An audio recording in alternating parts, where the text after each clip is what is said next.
Bismillahirrahmanirrahim. Assalamualaikum warahmatullahi wabarakatuh. Waalaikumsalam. Alhamdulillahil qawiyil matin. Wassalatu wassalamu ala nabiyil amin. Rasulillah sallallahu alaihi wasallam. Wa ala alihi wa ashabihi wa man tabi'ahu wa walahu wa nasarahu ila yaumiddin. La hawla wa la quwata illa billahil aliyyil azim. Amma ba'du. Alhamdulillah, tiada kata yang patut dan wajib kita sampaikan, melainkan memuji Allah, mengagungkan Allah, mensyukuri semua karunia-Nya, mensabari semua ketetapannya. Dengan demikian, insya Allah, semua ibadah dan amal soleh kita semakin dicatat oleh Allah dengan catatan berlipat ganda, dibalas oleh Allah dengan kebaikan-kebaikan di dunia, dan dipersiapkan oleh Allah kemuliaan-kemuliaan di yaumil qiyamah kelak. Amin ya rabbal alamin. Salawat dan salam kita sampaikan kepada baginda Rasulullah, manusia teladan, manusia pilihan, Nabi akhir zaman. Semua tuntunannya karena akhir adalah tuntunan yang paripurna dan sempurna. Semua bidangnya sudah dituntun oleh Nabi. Bagaimana berakidah, bagaimana beribadah, bagaimana bermuamalah. Mudah-mudahan dengan mengikuti tuntunannya, termasuk majlis kita, majlis Al-Quran, majlis mentadaburi ayat-ayat Allah adalah tuntunan Nabi yang paling agung. Sampai dikatakan ahlul Quran adalah ahlullah. Mereka yang gemar, mereka yang sering, mereka yang kerap berinteraksi dengan Al-Quran. Membacanya, menghafalnya, mentadaburinya, memahaminya. Kemudian mengamalkannya, menyampaikannya adalah keluarga-keluarga Allah, orang-orang pilihan Allah. Mudah-mudahan kita semuanya dilayakkan menjadi ahlul Quran yang istimewa di sisi Allah Subhanahu wa taala. Amin ya rabbal alamin. Bapak Ibu yang dimuliakan Allah, temanya adalah temanya adalah juz 5. Yang khusus memang surat An-Nisa saja. Dari ayat 24 sampai 173 ya. Jadi ini kekhususan dari juz yang kelima, hanya surat An-Nisa. Ya, berakhir di ayat yang ke-147, maaf, 147 itulah akhir dari juz yang kelima. Suratnya hanya satu surat, yaitu surat An-Nisa. Dari mulai awal ayat juz yang kelima adalah wal muhsonat. Ada beberapa pertanyaan yang sudah masuk ke meja redaksi saya dari Pak Bambang. Meja redaksi ya. Ini luar biasa ya. Baru pertama saya ya mengisi pengajian itu, pengajiannya melalui pertanyaan. Bisa panjang, bisa pendek, tergantung pertanyaannya. Kalau berurut memang beda, namanya tahlili. Tapi karena kita tematik, maka adalah tema. Bisa jadi temanya berkait antara satu dengan yang lain, bisa jadi temanya tidak berkait antara satu dengan yang lainnya. Izin saya membaca dulu beberapa pertanyaan, baru kemudian kita elaborasi. Yang pertama adalah An-Nisa ayat 24 sampai 147 yang dipertanyakan An-Nisa 135. Betul, di antara yang dibenci oleh Nabi adalah sifat egois, mau menangnya sendiri. Dan itu adalah tentu sifat yang tercela. Ketika ada yang menamakan anaknya ego, ya, tentu dia harus berpikir ulang. Karena nama yang terbaik itu bukan yang berbahasa Arab saja. Tapi yang terbaik itu adalah nama yang punya makna. Karena dahulu para nabi juga bukan bahasa Arab namanya. Sulaiman bukan bahasa Arab. Apalagi Adam. Orang bahasa Arab aja belum ada, ya, dalam tanda kutip. Kebanyakan mereka berasal dari Bani Israel. Maka namanya nama Ibrani. Boleh? Boleh. Yang penting nama itu mengandung makna. Kenapa harus mengandung makna? Karena nanti dikatakan oleh Nabi, innakum tud'auna bi asma'ikum. Kalian akan dipanggil dengan nama kalian. Kalau dia orang Indonesia, nama berbahasa Indonesia boleh. Ya. Kenapa? Yang penting ada maknanya. Karena dulu di zaman Umar ada orang punya nama. Bahasa Arab loh namanya. Tapi namanya Harb. Namanya Harik. Kata Umar, ganti namamu karena maknanya tidak bagus. Harb itu kan perang melulu. Ya khawatir dia hobinya perang. Harb. Ya. Harik itu artinya panas membara. Lah nanti gimana? Panasan terus. Sehingga tidak ada kata lain. Kalau kita memberi nama, maka nama itu adalah yang punya makna. Silakan bisa rujuk dari ayat Quran, bisa rujuk dari hadis, atau rujuk dari berbagai hal. Yang penting punya makna. Sehingga boleh mengganti nama yang nama itu tidak sesuai atau tidak bermakna atau maknanya buruk. Boleh sesuai dengan petunjuk dari sahabat Umar bin Khattab radhiyallahu anhu. Ayat 90, jika Allah menghendaki, Allah berikan kekuasaan kepada mereka dalam menghadapi kamu. Maka mereka akan memerangimu. Dan Allah tidak akan, ya, tetapi jika mereka membiarkan kamu, tidak memerangimu, menawarkan perdamaian, maka beri jalan. Disinilah Allah memberi jalan itu adalah dua. Ternyata etika berperang itu ada. Jadi bukan etikanya, akhlaknya bukan ketika damai, ketika perang. Itulah kenapa perang dalam Islam itu mulia. Karena ada adabnya. Dan semua ada adabnya. Orang tidur aja ada adabnya. Kenapa? Kalau mereka minta damai, ya harus beri jalan. Yaitu agar mereka melanjutkan aktivitas hidupnya. Namun pilihannya 3, kata Nabi. Apakah mereka mengikuti? Ini kalau mereka yang mengawali, ya. Karena Nabi tidak pernah mengawali perang. Mereka selalu yang mengawali. Mereka yang mengawali, ya, misalnya mereka melanggar janji, ya bagaimana? Janji harus ditunaikan. Mereka robek-robek janjinya, padahal mereka janji untuk tidak saling berperang, untuk saling berdamai. Kalau mereka melanggar janji, jadi ketetapannya memang kalau melanggar janji siap untuk diperangi, dan itu tertuliskan. Sehingga pertama, mereka kalau siap memerangi, maka mereka harus siap untuk mendapatkan apapun resiko dari peperangan.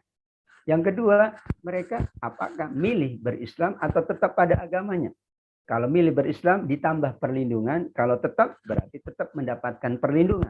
Hanya beda perlindungan kepada mukminin dan tetap yang berada pada agamanya. Atau ketiga, memang mereka ditawan atau diperangi. Namun ketika mereka memilih yaitu ad-damai, assalam, maka itulah pilihan yang terbaik. Sehingga membunuh boleh kalau dalam perang. Di luar perang enggak boleh. Membunuh satu nyawa sama dengan membunuh semua nyawa. Di surat Al-Maidah kan demikian. Kita dituntun oleh Allah dalam keadaan normal, tidak ada pembunuhan, tidak ada peperangan. Justru yang terjadi pada masa Nabi adalah mereka yang mengawali. Dan kalau tidak dihadapi, maka kaidah dalam perang, maka kita akan diperlakukan dengan perilaku yang tidak senonoh. Karenanya kalau mereka yang mengajak berdamai, tentu tidak ada kata lain melainkan perdamaian yang lebih baik. Wallahu a'lam. Ini pertanyaan susulan di awal. Sekarang masuk kepada ayat 29 dan 32. Masya Allah. Islam mensyariatkan melindungi hak milik seseorang. Di sini tidak boleh memakan harta sesama dengan batil. Jangan membunuh dirimu. Ya, kalau melanggar maka ada ketetapannya, dosa besar. Sedangkan dosa kecil diampuni dan dibebaskan. Jangan iri hati terhadap semua yang Allah karuniakan kepada sesama kita. Jangan pula punya keinginan terhadap orang lain kalau tidak ada ya haknya. Orang miskin ada hak pada harta pada kita. Orang kaya tidak ada hak harta pada orang kaya yang lain. Misalnya demikian. Maka Allah mencintai umatnya yang beriman, yaitu yang disebutkan tadi. Ia selalu menjaga tidak memakan harta dengan cara yang batil. Ia berusaha ikhtiar menjaga dirinya, tidak melukai, apalagi membunuh diri, dosa besar. Ia pula tidak berusaha untuk menganiaya, melanggar hak yang sudah ditetapkan antara manusia dengan manusia. Ia berusaha menjauhkan dosa besar. Kalau dosa kecil memang sulit untuk dihindari. Karenanya dosa kecil jika itu dilaksanakan, kemudian ia bertobat dan diimbangi dengan amal-amal baik, maka amal-amal baik, surat Hud ayat 114, innal hasanat yudhibdas sayyiat, kebaikan-kebaikan menghapus dosa-dosa kecil. Itulah maksud mahabbah Allah, cinta Allah kepada orang beriman, disesuaikan dengan apa yang terkandung di ayat 29 dan 32. Ini kaidah ilmu tafsir. Kan biasanya di ujung ayat kita mendapatkan innallaha yuhibbul muttaqin, innallaha yuhibbul muhsinin, innallaha yuhibbul ladzina amanu. Nah, apa yang beriman kriterianya, orang ihsan kriterianya, orang bertakwa, lihat ayat sebelumnya. Itulah penjelas dari makna orang bertakwa, makna orang beriman, makna orang yang ihsan. Termasuk di ayat 29-32 surat An-Nisa, berarti Allah mencintai orang beriman yang kriterianya ini. Karena Allah melarang memakan harta dengan batil, maka orang beriman hanya memakan yang tidak batil, yang benar sesuai dengan ridha Allah, tidak mengganggu orang lain, tidak iri pula, ia yakin qanaah dengan apa yang ada dan tidak minta lebih karena Allah pula akan mencukupkannya. Wallahu a'lam. Ayat 34 adalah tentang kelebihan derajat bagi kaum laki-laki. Pertama, Bapak Ibu yang dimuliakan Allah, ar-rijalu qawwamuna 'alan nisa. Ini wilayah domestik, wilayah kerumah tanggaan. Kenapa? Karena ayatnya, kalimatnya juga tentang rumah tangga. Tentang kerumah tanggaan. Bima anfaqu min amwali, berarti kan ada nafkah yang diberikan oleh suami kepada istri, maka suami menjadilah qawwam. Karena ada nafkah dan itu wajib. Karena ada perlindungan dan itu wajib. Karena ada kebaikan dan itu wajib. Kalau di wilayah sosial, yang nggak ada wajib nafkah. Makanya ini wilayah internal. Karena di lapangan sosial, kadang maaf, ada perempuan yang kedudukannya, jabatannya lebih tinggi dari suaminya. Nggak ada masalah. Ya nggak ada masalah. Tapi ketika masuk rumah, maaf, ini rumah, Anda punya jabatan tinggi kan di sana, di kantor Anda. Di rumah, laki-laki adalah pemimpin. Kenapa? Karena ini ketetapan Allah. Yang paling aman, ini ketetapan Allah. Silakan saja kalau mau melanggar ketetapan Allah, akan terjadi sesuatu yang tidak diinginkan. Kita yakin saja, bab keluarga ini ketetapan Allah. Istri fitrahnya melahirkan, mengandung. Silakan yang berontak, pasti akan terjadi sesuatu yang tidak akan baik. Suami kewajibannya ini. Kalau bertukar peran, bahaya. Tapi kalau saling membantu, bagus. Yang nggak boleh bertukar peran. Ya, Ibu, sekarang ibu perannya jadi suami. Nggak bisa. Karena memang keadaannya. Fitrahnya sudah demikian Allah ciptakan. Tapi kalau saling membantu, silakan. Ibu bekerja membantu, silakan. Nggak ada salah. Ya, tapi dalam konteks saling membantu, ta'awun. Tapi hakikatnya ini. Karenanya betul, inilah yang dikuatkan juga munasabahnya dengan Al-Baqarah 228. Ya, bahwa haknya seimbang, kewajibannya, tapi suami punya kedudukan yang tinggi. Yaitu apa? Satu derajat itu, pertama, hak cerai ada di pihak suami. Yang kedua, beberapa hak ada di tangan suami. Hak nafkah atau kewajiban. Hak menetapkan ada di suami. Jadi suami itulah di antara kelebihannya hanya satu derajat. Tapi satu derajat ini adalah derajat yang sangat tinggi dari Allah. Bukan istrinya yang ngasih derajat. Makanya istri wajib taat kepada suami. Kalau keluar, dia minta izin. Kenapa? Karena ada derajat. Dan yang memberi derajat bukan manusia, tapi Allah. Sudahlah kita ikut saja. Allah yang ngasih, ya kita terima. Mau berontak khawatir kita tidak diberikan apa-apa oleh Allah. Sakinah mawaddah warahmah tidak terjadi. Kalau itu ketetapan Allah, ya kita ikuti. Kalau ada bahasa komunikasi, saling membantu, saling menghargai, nah itu yang terbaik. Di samping ada qawamun, di samping ada darajat, sebetulnya kesetaraan itu ada, tapi kesetaraan itu adalah dalam bangunan yang dibenarkan oleh Allah. Sama-sama mendidik anak wajib, sama-sama memperhatikan anak. Karena biasanya ya, kalau urusan rumah mah urusan ibu-ibu, urusan jaga anak ibu-ibu, itu yang kurang pas. Harusnya urusan rumah, urusan bapak-bapak juga. Tapi bapak-bapak punya urusan lebih, urusan kantor. Melainkan ibu-ibunya juga ingin menambah urusan. Silakan urusan kantor. Tapi ketika pulang ke rumah, ada tuntunan yang dituntun oleh Nabi, masing-masing menjalankan tugasnya. Kan menjadi harmoni. Kayak di kantor, ya udah tugasnya office boy yaitu, tugasnya di root yaitu. Ketika ke rumah, ya itu tugasnya. Kalau bertukar peran khawatir tidak bagus, jangan bertukar peran. Tapi boleh membantu, sangat boleh. Dan itu adalah bagaimana rumusan wa'ashiruhunna bil ma'ruf. Nusyuz itu adalah perbuatan yang mengarah kepada zina. Atau yang mengatakan ya nusyuz itu adalah perbuatan yang mengarah kepada istri tidak mentaati suami dalam kebaikan. Kalau dalam kemaksiatan tidak boleh taat. Jangan ke suami, ke yang lain saja tidak boleh taat. Kalau kemaksiatan, tapi kalau kebaikan, istri wajib taat kepada suami. Demikian, suami wajib mendengar nasihat istri kalau kebaikan. Karena kan manusia serba kurang. Suami pun ada kekurangan, istri pun ada kekurangan. Tapi masing-masing punya kelebihan. Kenapa Allah katakan pertama dinasihati, pisah ranjang, kalau enggak dipukul. Apakah itu KDART? Sama dengan membunuh itu haram. Tapi boleh enggak membunuh karena kisos? Itu perintah Allah. Berarti bukan KDART. Selama memukulnya juga memukul untuk mendidik. Memukul tidak dengan benda tajam. Benda keras enggak boleh. Memukulnya adalah memukul, pernah Nabi Ayub memukul istrinya. Yaitu dengan jerami yang lembut. Awalnya kan dia akan mukul dengan rotan 100 kali. Kata Allah, nazarmu wajib engkau tunaikan, tapi cukup sekali dengan yang lembut. Sehingga tidak berarti ketika pukullah itu enggak. Tetap ada tuntunan Nabi yang menjelaskan, tidak boleh melukai, tidak boleh menyakiti, ya, tidak boleh membekas. Banyak hal, berarti bukan KDART, memang bukan, kok. Tetapi mengingatkan agar istri kembali tidak melakukan nusyuz, membangkang atau mengarah kepada perbuatan yang dibenci oleh suaminya. Orang-orang ahli kitab atau Yahudi memutarbalikkan kalimat Allah di dalam kitab atau di dalam tempatnya. Dalam konteks ini terjemah itu bisa mengubah arti, tapi tafsirlah yang mengubah makna.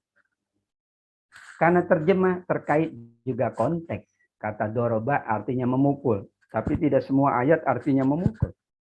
Kata yakulu artinya makan, tapi tidak semua kata yakulu makan dalam arti memasukkan sesuatu ke dalam mulut.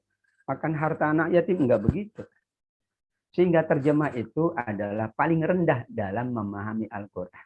Kalau kaedahnya paling rendah memahami Quran dengan terjemah. Paling tinggi ini yang kita lakukan tadabbur, menggali hikmah pelajarannya. Paling tinggi lagi tafsir Al-Quran. Yaitu kita rujuk kepada kitab-kitab tafsir. Terjemah bisa bertentangan, iya. Tapi kalau tafsir tidak. Kecuali tafsirnya menyimpang. Harusnya halal jadi haram. Nah, itu menyimpang. Harusnya boleh kok jadi tidak boleh. Atau yang tidak boleh jadi boleh. Itu menyimpangkan. Tapi kalau memperkaya boleh. Dulu zarroh itu biji sawi, sekarang atom, nanti neutron boleh. Karena itu tidak ada masalah. Enggak mengubah. Tapi memperkaya. Dulu yaum artinya hari, Bapak Ibu. Sekarang masa. Enggak bertentangan, enggak ada masalah. Wali itu artinya pelindung, penolong, teman dekat. Enggak ada salah, enggak ada yang salah. Karena tidak artinya bukan satu. Namanya terjemah. Kalau kita baca kamus kan ada. Arti pertama, kedua, ketiga. Namanya terjemah. Kalau ingin sempurna pemahamannya, baca kitab tafsir. Jadi mengubah ini adalah maknanya mengubah arti atau tafsirannya. Atau hukumnya dari halal menjadi haram. Tapi kalau memperkaya dibolehkan. Ini kan tafsir itu memperkaya. Oh, dari fulan Ibnu Abbas Shiratal Mustaqim agama Islam. Yang lain Shiratal Mustaqim sunnah Nabi. Enggak ada yang salah, enggak ada. Saling melengkapi, saling menguatkan. Ro'ina itu artinya lihatlah kami. Tapi diselewengkan maknanya oleh orang Yahudi, artinya ro'ina itu maknanya adalah memperolok Nabi. Ro'ona, yaitu mengejek. Padahal kata ro'ina artinya lihatlah kami. Unzurna, maka diganti oleh Allah. Jangan katakan ro'ina. Konotasinya negatif. Makna aslinya bagus, tapi dikonotasikan buruk. Maaf, seperti kita lah. Budak menurut kita itu enggak bagus. Tapi maaf, kalau bahasa Malaysia, budak itu artinya anak kecil. Nah, konotasi. Ya, misalnya dikatakan sekarang kan, ya apa namanya, ya penjual seks komersial, aduh baik banget ya, zina aja. Nah inilah bahasa. Ada buku bagus, silakan Bapak Ibu namanya Perang Terminologi, sudah diterjemahkan, Profesor Dr. Muhammad Imarah. Perang terminologi, artinya keburukan dengan bahasa halus jadi baik. Kan? Namanya penjual seks, boleh aja dong. PSK. Tapi kalau zina kan buruk. Mengambil hak orang lain tanpa izin kan sedikit bagus ya, lembut. Padahal mencuri itulah yang dikatakan oleh Allah. Nah ini namanya perang terminologi. Karena ro'ina asalnya artinya unzurna, lihatlah kami. Tapi ru'una itu artinya bahasa ejekan. Bahasanya awalnya artinya bahasanya bagus, ditukarlah oleh orang Yahudi penghinaan kepada Nabi, maka tidak boleh kita ikut bahasa mereka. Ro'ina diganti unzurna. Jangan mengatakan ro'ina, tapi katakanlah unzurna. Ya, ada bahasa yang lain. Ada.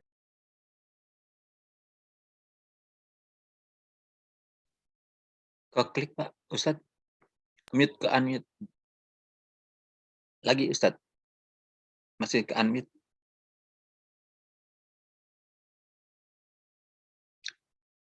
Iya, sebentar Pak. Baik. Oh ya, tadi termute ya. Nah. Ya. Ada kata yu'minuna bil jibti wat taghut. Ya, inilah istilah bahasa Al-Qur'an. Al-jibtu dimaknai as-sihru. Yaitu mereka itu beriman kepada sihir. Al-jibtu dimaknai dengan asyaiton. Mereka beriman kepada syaitan atau syirik. Ada sampai 10 makna dari kata al-jibtu. Dan ini kaidahnya tadi, seringkali mereka itu mencari cara dengan bahasa, tapi tujuannya memperolok. Termasuk togut. Togut itu arti awalnya adalah semua yang melanggar Allah namanya togut. Tapi diidentikan dengan sesuatu. Togut juga bisa artinya setan. Al-jibtu juga bisa diartikan dengan setan. Sehingga inilah harusnya kita beriman kepada Allah. Dan kita mengingkari setan, mengingkari sihir, ya, perilaku yang tercela dan sebagainya, atau perilaku berlebih-lebihan. Tapi yang dilakukan, mereka itu lebih percaya kepada jibt, yaitu setan, sihir, dan kepada togut, yaitu setan dan orang-orang yang melakukan perbuatan yang berlebih-lebihan, melebihi dari ketetapan Allah. Makanya di ayat tentang waris, kan ujung ayatnya, tilka hududullah. Ini ketetapan Allah. Ya. Kalau ketetapan itu kita ikuti, namanya batasan. Rumah saja ada batasnya. Ya kita harus ikuti. Enggak boleh lewat batas. Perbuatan dosa mungkin dilakukan oleh manusia. Tapi paling buruk kalau melakukan dosa berlebih-lebihan. Karena kalau berlebihan, itu dianggap toho atau togut. Kalau orangnya togut, perilakunya namanya toho. Dan itu semua perbuatan buruk ada tohotnya. Makan 2 piring cukup. Berlebih-lebihan. Sampai 5 piring, sampai sakit. Namanya toho. Perbuatan melampaui batas. Ya, haknya hanya ini. Dia nambah hak dari yang lain. Sehingga orang lain teraniaya. Toho pula. Sehingga toho dalam bab akidah itu adalah mempersekutukan Allah dalam ibadah berlebihan sampai dia mengabaikan hak dirinya, hak keluarganya, dan tidak boleh. Tidak ada kata berlebihan dalam agama ini, itulah togho. Berlebihan dalam urusan akhlak, mengabaikan hak orang lain atau meremehkan hak orang lain, itu juga kategorinya adalah togho, berlebih-lebihan dalam perbuatan yang dilarang oleh Allah. Inilah kebiasaan orang-orang Yahudi. Ayat 53. Mereka hanya mementingkan kelompoknya saja dan tidak memberikan kebaikan kepada yang di bawahnya. Betul, yang bertanya dikaitkan dengan amanah. Innallaha ya'murukum an tu'addul amanah. Kenapa Allah perintahkan kalian menyampaikan amanah kepada yang berhak? Karena sebelumnya orang Yahudi kalau amanah mereka hanya berikan kepada yang selevel, yang bawah itu tidak dapat apa-apa. Inilah yang selalu kita sebut bahwa amanah itu berat. Betul, saya menunaikan amanah, tapi amanahnya hanya kepada yang selevel atau atasannya. Kepada bawah malah dia tidak memberikan. Kebiasaan orang Yahudi inilah yang diabadikan oleh Allah. Karenanya Allah perintahkan kalau orang-orang beriman maka dia menunaikan amanah. Apakah kepada yang sesamanya, yang lebih tinggi darinya, atau yang lebih rendah darinya. Ini kan berat. Kalau kepada yang tinggi kan kita siap, betul. Kenapa? Ya karena menyampaikan amanahnya. Kalau enggak, ya kita kena hukum. Yang setara menjaga kebersamaan atau pertemanan. Biasanya yang lebih bawah, biarin aja. Orang dia di bawah, biarin aja dia kelaparan. Ini perilaku Yahudi yang harus dihindari. Karenanya Allah perintahkan orang beriman wajib menyampaikan amanah kepada siapapun, yang atas, yang sama, setara, atau yang paling bawah. Ayat 54 memang kenapa orang Yahudi dengki kepada Nabi? Pada Nabi kan memang ikut Nabi Ibrahim dan garis keturunannya kan dari Nabi Ismail, berarti Nabi Ibrahim. Bapak Ibu, orang-orang musyrik Mekah ya, itu adalah orang-orang yang mempersekutukan Allah, tapi orang Yahudi adalah berharap semua nabi berasal dari keturunan mereka Bani Israel, dan Allah penuhi. Nabi-nabi berasal dari Bani Israel. Tiba-tiba nabi terakhir kok dari kalangan Quraisy. Itu mereka benci. Bencinya adalah karena etnis. Padahal kita tidak boleh membeda-bedakan orang karena etnis. Di situ saja hasadan min indi anfusihim. Mereka nggak benci Nabi Ibrahim karena Nabi Ibrahim keturunan. Ibarat kita lah, kok bukan dari golongan saya? Padahal tidak ada penggolongan. La fadla li arabiyyin ala ajami. Maaf, tidak ada bedanya orang dari kabilah A, dari suku A. Yang paling mulia, yang paling bertakwa di antara kalian, inna akramakum indallahi atqakum. Kebencian Yahudi kepada Nabi karena Nabi bukan berasal dari mereka. Mereka maunya semua Nabi berasal dari mereka. Dan Allah sudah penuhi. Tinggal satu giliran yang terakhir Allah tetapkan dari bangsa Arab. Maka mereka, nggak bisa ini. Kami kan, maaf, nahnu abna'ullah wa ahibba. Kami ini anak-anak Tuhan. Kan mereka mengatakan, kami ini lebih tinggi derajatnya. Kok nabinya dari kelas bawah? Kira-kira begitu. Karenanya mereka dengki dan tidak dengki kepada Nabi Ibrahim. Karena satu keturunan. Allah menyuruh amanah tadi yang berhak dan menutupkan dengan seadil-adilnya. Betul, inilah dasar-dasar dalam melaksanakan kepemimpinan. Makanya pemimpin yang adil yaitu yang menyampaikan amanah. Itu di urutan pertama mendapatkan naungan di hari kiamat. Hebat. Bayangkan 7 naungan. Pertama kali urutan hadisnya imamun adil. Siapa yang adil? Yang menyampaikan amanah. Amanah ke siapa? Tadi sudah dibahas. Atas, setara, dan bawah. Seorang suami kan menyampaikan amanahnya istrinya dan anaknya. Bukan hanya temannya saja. Anak-anak menyampaikan amanah ya ke ayahnya, ke ibunya, dan kepada teman-temannya. Dan kepada adik-adiknya. Itulah amanah itu dibagi 3. Ke atas, yang setara. Nah, biasanya kan kalau ke atas kita berusaha segera. Yang setara, sedikitlah. Lebih lambat. Kalau sudah di bawah, biarin aja. Orang dia juga tidak.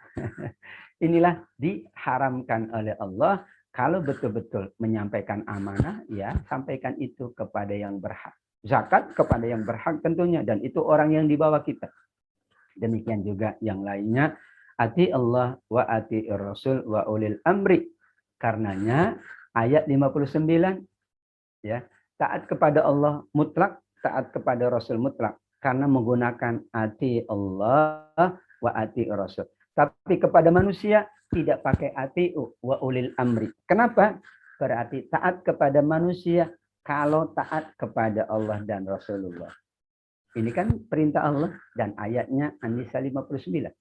Ati Allah, ati'u. Berarti mutlak. Ati'u Rasul mutlak. Ulil amri, manusia, ulama, para pemangku kebijakan. Itu kalau taat kepada Allah dan Rasul.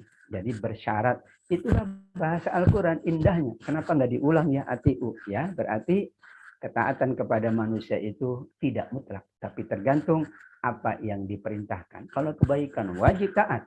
Tapi kalau kemaksiatan tidak boleh taat. Tapi syarat untuk tidak taat tentu harus menepati ketentuan yang berlaku. Tidak boleh juga dengan bahasa yang kasar. Atau tidak boleh dengan perilaku yang menyakitkan. Apakah mengandung makna untuk patuh kepada Allah dengan mentaati Rasul ayat 64 dan 68? Betul. Bahwa Allah sejajarkan ketaatan kepada Allah, kepada Rasul sama dengan ketaatan kepada Allah. Mayyuti'ir Rasulah faqad ata Allah. Ya, bahkan beberapa kasus ya, sahabat wajib taat kepada Rasul tanpa rizq, tanpa ada alasan. Bayangkan seorang Zainab. Ya kan gini, ya kisahnya kan tentang Zainab. Yaitu dia harus menikah dengan Zaid, budak, anak angkat Nabi. Zainab ini bangsawan. Tapi karena Rasul perintahkan, Tidak ada kata lain kecuali ikut. Ketika Nabi masih hidup, wajib hidup, wajib. Setelah Nabi wafat, maka ada hadisnya. Itulah makna taat kepada Nabi. Tapi Nabi pasti taat kepada Allah. Enggak mungkin ada sabda Nabi yang bertentangan dengan wahyu Allah. Wa ma yantiqu anil hawa. Karenanya patuh kepada Allah adalah patuh kepada Rasul dalam tanda kutip. Patuh kepada Rasul pasti patuh kepada Allah. Nah, sekarang kan Rasul sudah wafat. Maka betul-betul kita harus memahami bahasa hadis. Jangan sampai salah. Karena kekeliruan memahami hadis bisa kita dalam diri kita ingin taat Rasul, tapi kita tidak mentaati Allah. Karena kita tidak paham bahasa Al-Quran, bahasa hadis. Kan Rasul mengatakan ini, nanti dulu mengatakan ini kapan, kepada siapa, maksudnya apa? Jangan serta-merta. Wah, kan pokoknya begini. Ya kan pokoknya. Kalau udah pokoknya tidak ilmiah. Yang ilmiah itu, oh ada hadis ini. Ayo kita lacak ayat yang lain. Kita lacak hadis yang lain. Oh ternyata tidak begitu maksudnya. Itulah tafsir dijelaskan oleh ayat, dijelaskan oleh hadis. Karena hadis tidak mungkin bertentangan. Tapi hadis itu bukan satu, beribu-ribu. Karena kalau kita menemukan satu hadis, ayo cari hadis yang lain. Supaya tidak parsial pemahamannya. Pokoknya setiap yang di mata kaki di dalam neraka. Nanti dulu. Kan hadisnya ada yang lain. Abu Bakar pernah begitu. Itu supaya lengkap pandangan kita terhadap hadis. Lengkap pula pandangan kita kepada Al-Quran. Umumnya terjadi kesalahan karena hanya berpangku kepada satu ayat atau berpangku kepada satu hadis. Padahal hadis yang satu dengan yang lain nggak mungkin tabrakan. Ayat dengan ayat tidak mungkin tabrakan. Ayat dengan hadis tidak mungkin tabrakan. Kalau diduga tabrakan, ada ilmunya. Diduga menyalahi, kita yang harus memahami lebih lanjut. Karena bahasa ulama, diduga berselisih. Padahal enggak mungkin. Kalau diduga, kan ini begini. Katanya khamr itu haram. Kok di sini boleh? Harus kita lihat. Oh, yang boleh itu dulu. Berarti ada tahapannya. Itulah kita mengkaji itu dengan media tafsir atau tadabbur. Ayat 71 sampai 76 orang beriman siap siaga. Ya berarti kan ya gimana siap siaga ya. Kalau musuhnya jumlahnya besar ya dan orang beriman itu perangnya memang hanya di jalan Allah ya dan setan itu selalu ya lemah sehingga kita ya selalu berusaha untuk melemahkannya. Setan itu lemah maka kita melemahkan. Jangan bikin dia kuat. Angan-angan bikin setan kuat. Tidak taat Allah bikin setan kuat. Setan itu lemah, tapi tergantung kita. Kalau kita melemahkan tambah lemah. Tapi ada orang yang menguatkan setan. Ada.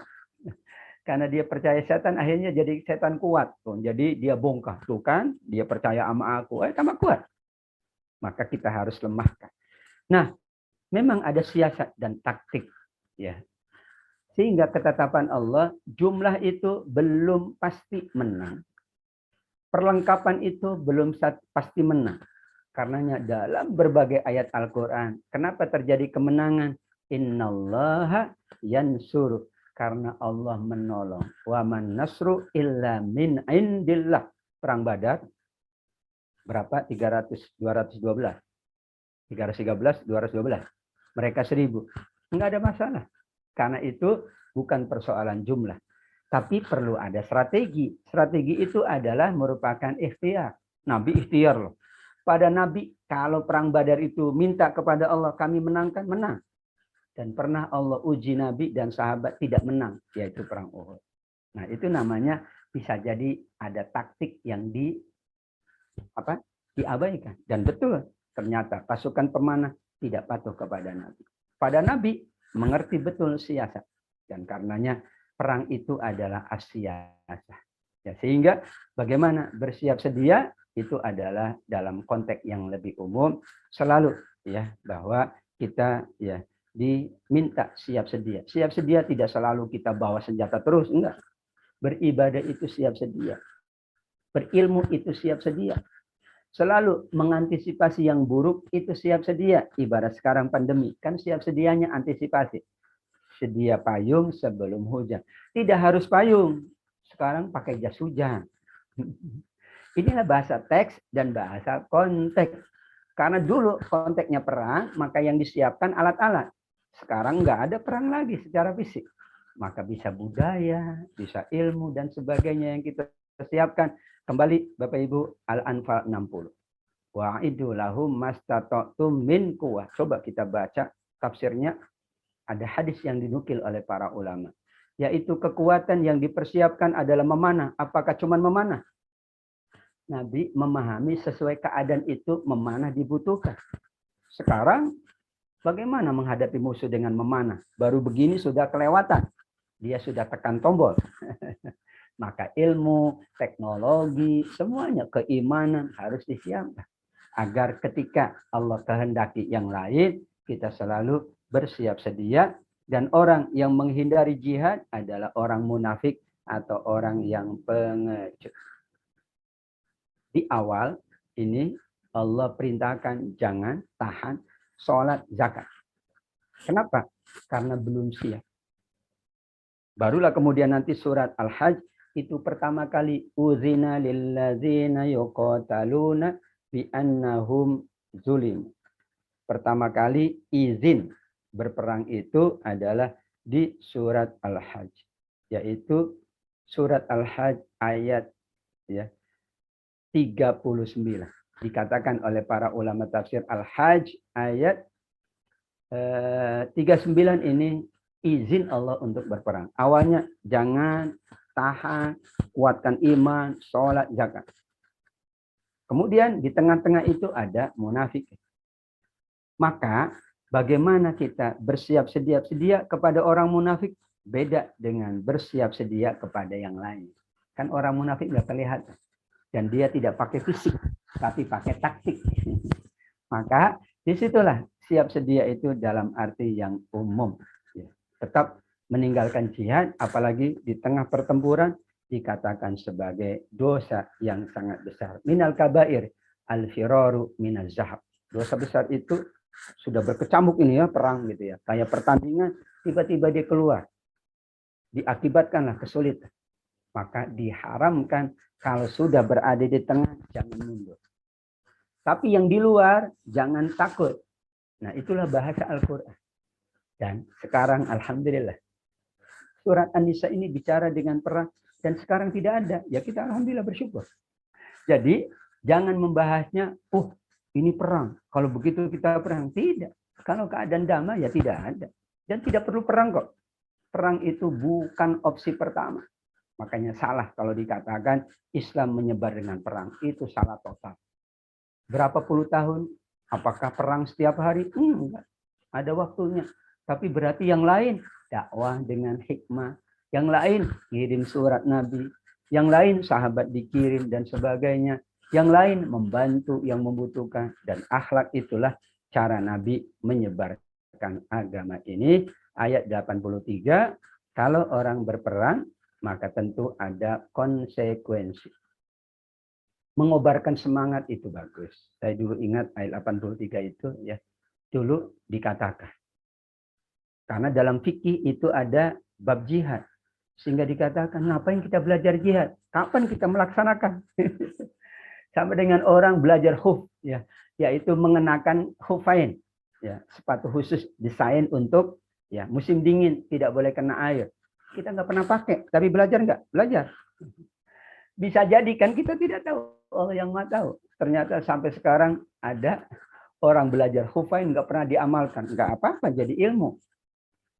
Demikian juga kalau Allah tetapkan sesuatu dan belum terjadi, ya itulah sebagai ilmu atau sebagai petunjuk dari Allah.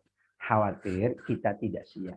Karenanya tidak selalu ya ayat perang, wah ini perang. Enggak. Ini dulu, ya udah. Kalau dulu selesai, mudah-mudahan jangan terjadi dan kita tidak mau ya melakukan itu.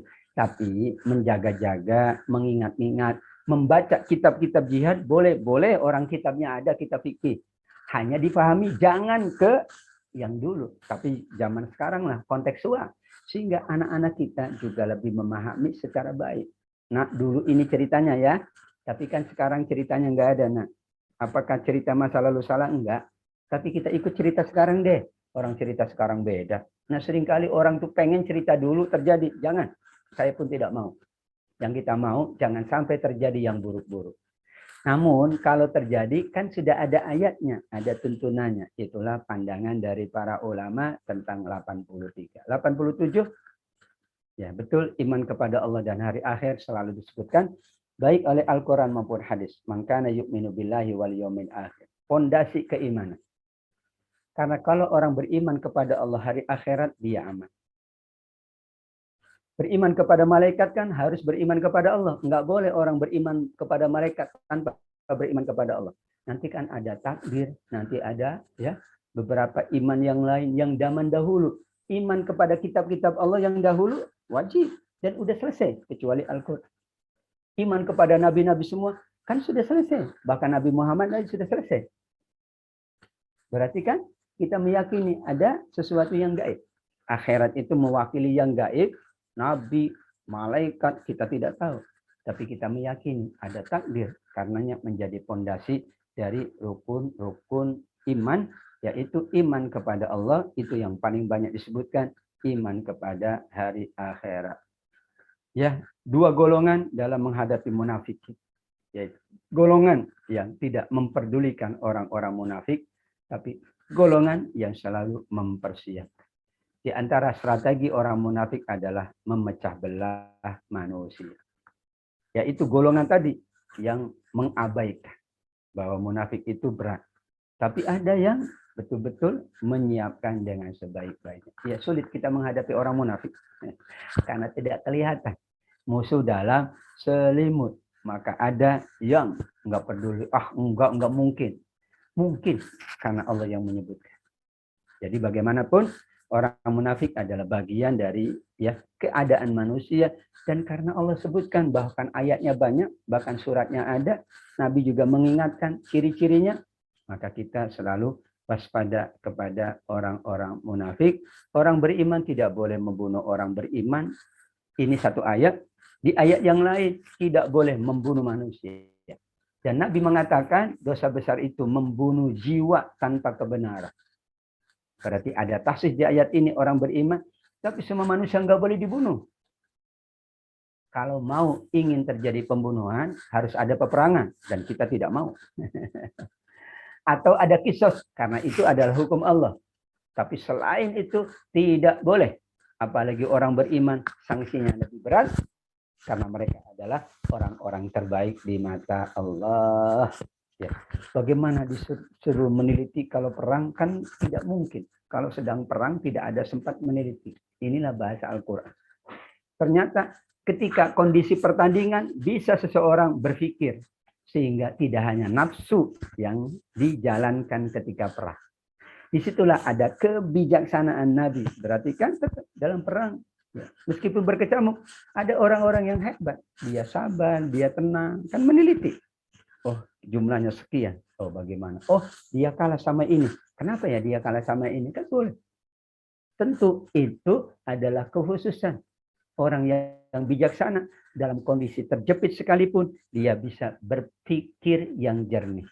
Tapi orang yang tidak bijaksana, dalam waktu luang pun nggak bisa berpikir yang sehingga selalu ada. Dan meneliti tidak harus komprehensif. Dalam arti tentu ya ketika terjadi kita bisa mengambil ibroh, mengambil sebab akibat, mengambil ya hikmah dari yang terjadi agar yang terjadi tidak terulang kembali dalam aktivitas berikutnya. 101 ada jama' dan ada qasar. Sahabat Umar memahami ayat 101 itu ya bahwa betul di sini kan kalau kalian khawatir terjadi ya penyerangan. Ini bicara masa dahulu. Yang dipahami oleh Umar bin Khattab adalah kondisi dahulu itu. Kemudian diumumkan oleh para ulama. Orang yang bepergian dalam keadaan aman pun boleh jama' dan boleh qasar. Ya. Sehingga ilah di ayat ini itu ilah yang khasah. Yaitu dikaitkan dengan masa dahulu. Dan banyak ilah yang khasah. Ya. Nabi dulu ya ada sahabat enggak puasa karena perang. Ada yang puasa waktu perang.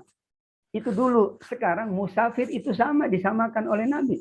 Boleh musafir puasa, boleh tidak. Nah, itu namanya kita memahami bahasa dahulu dan bahasa sekarang. Betul ayatnya itu. dan itu dikaitkan dengan masa dahulu. Sekarang qasar itu ya dibolehkan, yaitu dengan jarak dahulu 60 km atau 80. Tapi sekarang nggak pakai jarak ternyata, yaitu pakai jarak tempuh, bukan jarak tempuh, waktu tempuh. Karena jarak itu seringkali tidak sesuai dengan waktu tempuhnya. Macet yang luar biasa, jarak 50 km ternyata bisa berjam-jam. Itulah namanya jarak. Dulu keadaan transportasi aman sehingga sudah diprediksi oleh ulama, dan ini ijtihad ya. 60 kilo, biasanya ini lebih. Nah, itu kan prediksi, ijtihad. Sama Bapak Ibu dengan balik. Balik itu ijtihad. Kalau perempuan 9 tahun, laki-laki 15 tahun, itu ijtihad. Yang benar adalah yang paling tepat, maaf, kalau perempuan head, laki-laki mimpi. Nah, itu yang paling tepat. Umurnya berapa terserah. Tapi ijtihad para ulama berdasarkan umumnya orang itu begini, anak itu. Nah, sama juga dengan ini. Ya. Sehingga qasar itu bukan mengantisipasi tidak terlambat. Qasar itu adalah memendekkan karena perjalanan. Apakah perjalanannya nyaman atau letih bukan urusan, kata sahabat Umar. Ya.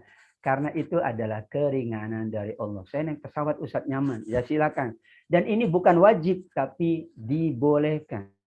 Pilihannya 4 rakaat zuhur, 2 rakaat boleh. Pilihannya digabung boleh, jamak ya. Boleh sudah digabung, namanya pilihan, boleh-boleh saja. Sehingga tidak ada kata daripada terlambat saya lebih baik qasar, tidak ada. Yang ada adalah lihat keadaan. Kalau mungkin sempurna dalam arti tetap pada waktunya dan jumlahnya tetap silakan. Tapi kalau memang berat, maka silakan dikumpulkan waktunya, dipendekkan pula jumlah rakaatnya, jamaknya, jamak dan qasar. Ayat 105, Allah menurunkan Al-Quran untuk menjadi ya hukum yang diberlakukan, sumber hukum. Bagaimana dengan terjadi pengkhianatan? Bagaimanapun ayat Al-Quran bukan panduan rinci. Nah, ini penting. Ini kaidah. Tapi Al-Quran panduan global. Hukum Allah ada dua. Ada hukum yang ditetapkan oleh Allah dan Rasulnya. Ada hukum yang dibolehkan untuk berijtihad para ulama. Hukum Allah juga. Ya. Hukumnya para ulama itu hukum Allah dan Rasulnya. Karena mereka mengikuti Allah dan Rasulnya. Sehingga tidak selalu, maaf, Al-Quran bukan buku hukum yang lengkap. Enggak bisa. Kita perlu hadis, kita perlu juga ketetapan dari para ulama. Supaya yang kita inginkan itu terjadi. Kalau pakai Al-Quran doang, khawatir tidak bicara tentang hukum yang rinci. Ya. Bagaimana dengan menghadapi orang yang tidak jujur? Ya perlu pembela, perlu hukum yang lain memang. Ya, karena kata ini sahabat Utsman, ada manusia yang bisa diluruskan dengan Al-Quran, ada manusia yang tidak bisa diluruskan Al-Quran, tapi diluruskan dengan pedang. Ini sahabat. Sehingga perlu hukum yang lain, perlu keputusan yang lain, perlu. Yang jelas Al-Quran menuntun secara umum, silakan baca hadisnya, silakan baca pandangan para ulama, itulah kelengkapan. Sumber hukum bukan hanya Quran saja, Quran, hadis, ijma dan qiyas yang disepakati, yang tidak disepakati, ada masalih mursalah, ada istihsan, ada sadz dzara'i, ada banyak hal. Nah, itulah kita diperkaya oleh Allah, dan itu adalah ketetapan Nabi melalui pewarisnya, yaitu ulama pewaris para nabi. Ya, Allah tidak mengambil dosa syirik, betul. 116 sama dengan 48. Tapi namanya Allah Maha Pengampun. Di surat Az-Zumar, Allah mengampuni semua dosa, termasuk dosa syirik. Ya, yaitu yaghfirudz dzunuba jami'a. Inilah pentingnya kita memahami konteks dari ayat. Surat Az-Zumar 53, Bapak Ibu, Allah mengampuni semua dosa, kata para ulama, termasuk dosa besar, termasuk syirik. Kalau begitu bagaimana? Dua ayatnya syirik tidak diampuni. 48 dan 116. Hak mengampuni adalah hak Allah. Hak kita menjauhkan dosa besar pasti, apalagi syirik.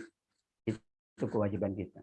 Tapi apakah Allah mengampuni dosa sebesar apapun? Allah Maha Pengampun. Jadi dua hal. Sifat Allah Maha Pengampun, kita katakan terserah Allah. Tapi kita jangan berbuat dosa. Lebih baik begitu. Apalagi dosa syirik, apalagi dosa besar, apalagi dosa syirik. Karena ada teksnya, kalau syirik tidak diampuni. Tapi sekarang dulu orang syirik, sekarang bertobat, apakah Allah ampuni? Yakin insya Allah Allah ampuni. Nah, kalau tobatnya tobat nasuha. Dulu berbuat syiriknya dia tidak tahu, atau ikut-ikut orang, atau memang lingkungannya kayak gitu. Nah, disinilah pemaknaannya supaya komprehensif. Tapi jangan berbuat dosa, apalagi syirik. Yang kecil aja kita hindari. Kenapa? Ancamannya berat. Kalau dosa syirik tidak diampuni. Tapi ada peluang Allah mengampuni. Itulah hak Allah. Yang membunuh 100 nyawa itu harusnya tidak ada ampunan.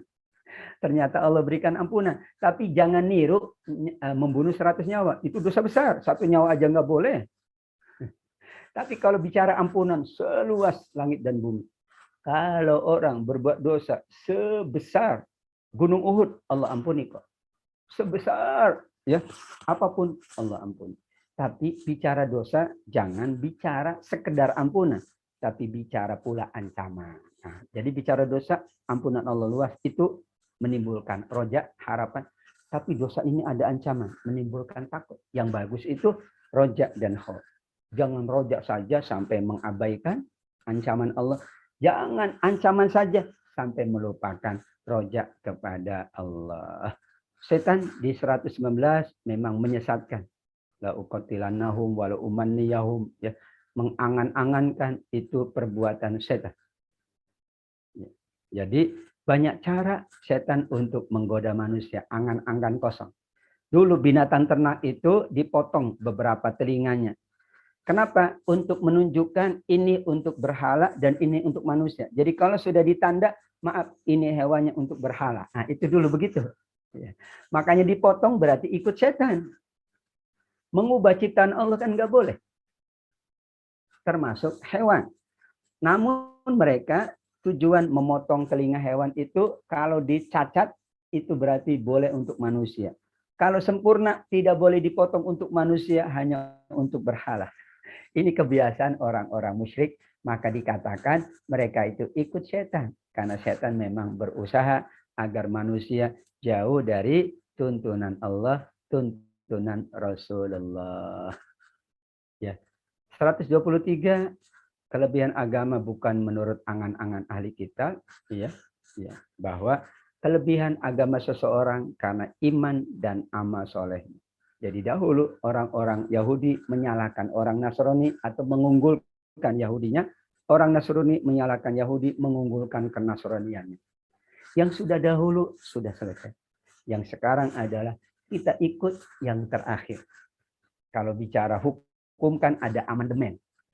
Yang diikuti yang sudah dirubah, yang awal sudah.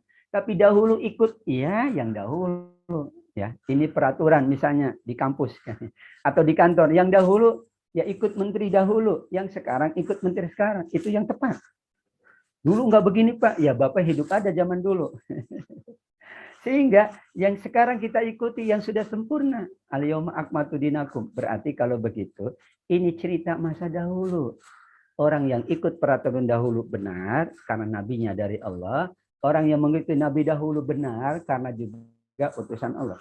Namun setelah wafat semua kata Nabi, akulah nabi terakhir. Kalau Nabi Musa hidup di masaku, ia akan mengikuti aku. Nah, disitulah cerita zaman dulu bahwa siapapun yang mengikut nabinya benar karena nabi adalah utusan Allah. 144 ini nanti diperkuat dengan Al-Maidah 51, 57. Ya, yang terkenal 51 ya. 551. Begini. Larangan Allah ini kondisional. Karena kalau kita berlakukan ini di negara minoritas kita juga berabe. Saudara-saudara kita yang enggak ada. Orang semuanya enggak ada pilihan. Dan alhamdulillah kita bersyukur Bapak Ibu kita punya pilihan. Jadi kalau ada pilihan kita memilih yang dituntun oleh Allah. Tapi kalau enggak ada pilihan, maaf. Ya bagaimana mungkin? Dan kadang-kadang ada yang dua-duanya tidak ada. Ya sudah. Tapi ini adalah makna yang kita berusaha. Pilihan terbaik adalah orang beriman. Karena orang beriman itu insya Allah amanah. Orang beriman itu insya Allah baik. Agama aja bisa dijaga, apalagi manusia. Ya, amanah Allah aja dijaga, hablum minallah, apalagi menjaga manusia. Dulu ya waktu nikah gitu. Kenapa? Cari orang beriman dan orang soleh. Ya, dia Allah aja dia jaga, apalagi istrinya katanya. Ya, gitu ya. Ibadah aja jaga, apalagi istrinya. Kecil banget. Nah, itulah kira-kira gambaran dari 144, 57 Al-Maidah, 51 juga. Jadi sifatnya kondisional. Karena bisa jadi ada saudara-saudara kita kan di negara lain yang memang minoritas. Kalau kita paksakan ini, kasihan mereka. Dan mereka memang punya hak untuk memilih. Karenanya tetap diberlakukan secara umum, tapi ada kondisi-kondisi yang paling penting ikut fatwa MUI, itu paling aman. Ya, karena kalau ijtihad pribadi bisa salah, bisa benar. Orang munafik ditempatkan di tempat neraka paling bawah. Ternyata hadirin wal hadirat, ya, An-Nisa 145 Allah katakan orang munafik ditempatkan di tempat yang paling bawah. Saya mengutip beberapa kitab tafsir. Di antaranya tafsir Fathul Qadir. Ya. Ad-darku itu tingkatan paling bawah. Ad-darju tingkatan paling atas. Makanya darajat itu tingkatan atas. Tapi kalau darokat tingkatan bawah. Dan ada 7 tingkatan neraka itu. Dan orang munafik paling bawah. Pertanyaannya kenapa? Karena mereka mengelabui, karena mereka menipu, karena mereka ya mengatakan apa yang tidak ada di dalam hati. Inilah yang sulit untuk ditebak. Makanya paling bawah. Tapi yang paling bawah itu adalah munafik akidah. Munafik ada 3. Munafik berdasarkan lisannya, suka bohong, munafik secara lisan. Tapi dia tidak keluar dari iman, tetap beriman. Ada munafik karena perbuatan. Perbuatannya itu ya seperti orang munafik. Tapi munafik amali yang berat. Dan ini maksud ayat ini, munafik i'tikad. Yaitu yang sudah kita bahas surat Al-Baqarah, wa minan nasi mayyaqulu. Mereka sekedar mengatakan tapi tidak meyakini. Tapi mayoritas ketika di Madinah itu orang munafik dia sholat juga, dan Allah sebutkan An-Nisa 142. Orang munafik sholat, orang munafik itu juga berzikir. Berarti orang munafik akidi, amali atau lisan. Ada lisannya saja munafik, tapi kata Nabi kalau terus menerus maka bisa jadi dari munafiknya lisan, amal perbuatan, khawatir nanti menjadi munafik akidah. Sehingga 145 ini munafik akidah paling bawah kerak neraka, dan itu dikatakan neraka hawiyah oleh Imam ya Asy-Syaukani rahimallah, dan tentu ini adalah sesuai dengan apa yang mereka perbuat dalam kehidupan dunia. Kecuali orang yang tobat. Ya betul, semuanya kalau tobat itu Allah Subhanahu wa taala berikan ampunan atas apapun.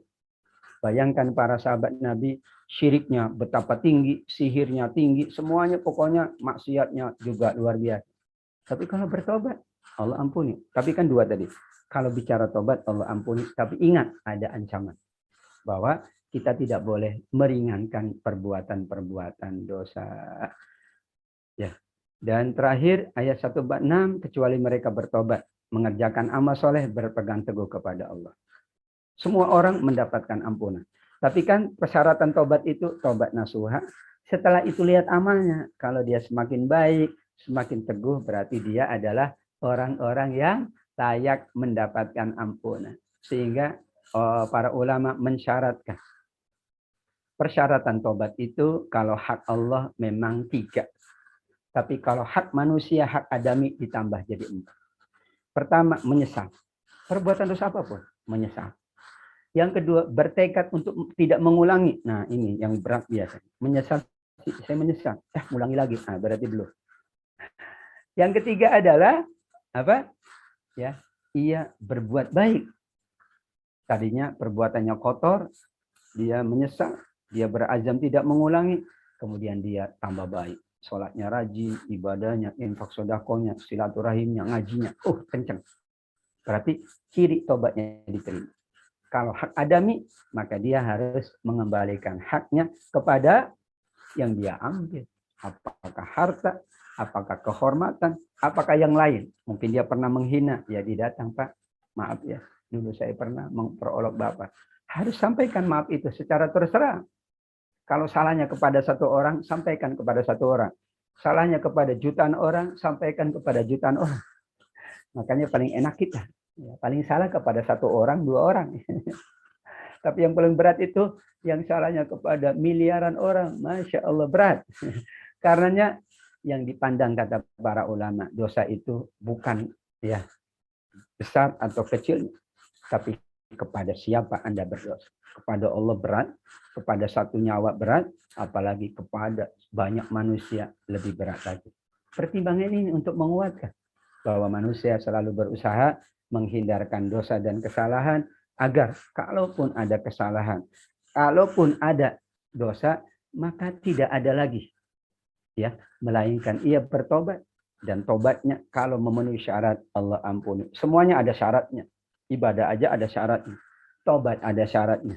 Tawakal ada syaratnya. Iman ada syaratnya. Kan ya, syarat dan ketentuan berlaku. Kalau nggak pakai syarat, nggak bisa kita menilai orang sungguh-sungguh. Syarat masuk ini ada syaratnya.